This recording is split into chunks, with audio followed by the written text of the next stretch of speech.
Hello. Today's video is about how narcissists convince their victims that we're the real problem.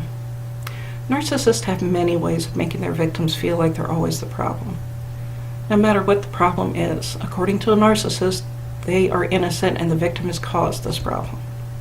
This is really awful for the victims because as a result, we often end up tolerating their abuse for much longer than we should, and often for many years.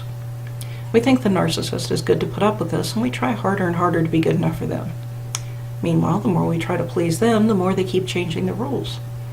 And as we're losing ourselves in trying to please this impossible-to-please person, the narcissist is gaining a ton of narcissistic supply. So how does this happen? How can a person honestly believe they're the problem when the narcissist clearly is the real problem? Narcissists accomplish this in several ways. Projection is one way. Narcissists accuse other people of their own flaws. This makes a person feel inadequate and deeply flawed. A person may even become angry but feels like they don't have the right to be angry since they're the one with all the major problems. They feel they're not a good person like the narcissist is, or that they can never measure up to the superior narcissist. Narcissists also don't examine their own behavior, only yours.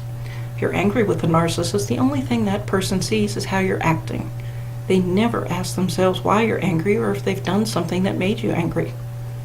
Narcissists only see that you are acting in a way that they consider irrational, and they're going to make you feel bad, wrong, or even crazy for acting the way you are. They gaslight.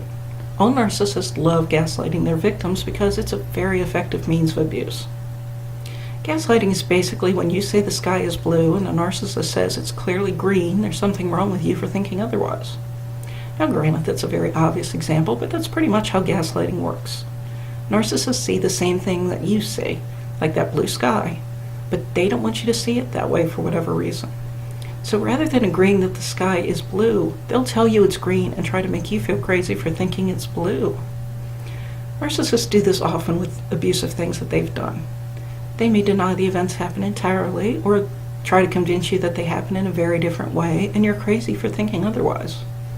When done over and over, gaslighting really can make a victim feel or doubt what they see with their own eyes. This means a person can believe almost anything, even that they're the problem rather than the narcissist. Narcissists love to provoke their victims into a rage while they maintain their cool. One primary feature of narcissism is their complete lack of empathy. This enables narcissists to feel no guilt or remorse for abusing a victim. This also means that they can maintain a calm demeanor while simultaneously driving a person to the brink of madness. When this happens, the victim feels insane. After all, the victim is screaming and crying while the narcissist is cool and collected. The victim looks crazy to herself and anyone else who may be witnessing this. If you're in a relationship of any sort with a narcissist, these things are most likely happening, or they will happen to you. When they do, please remember this video. Remind yourself that you are not the problem. The narcissist is only trying to make you think you are. Thank you for watching my video.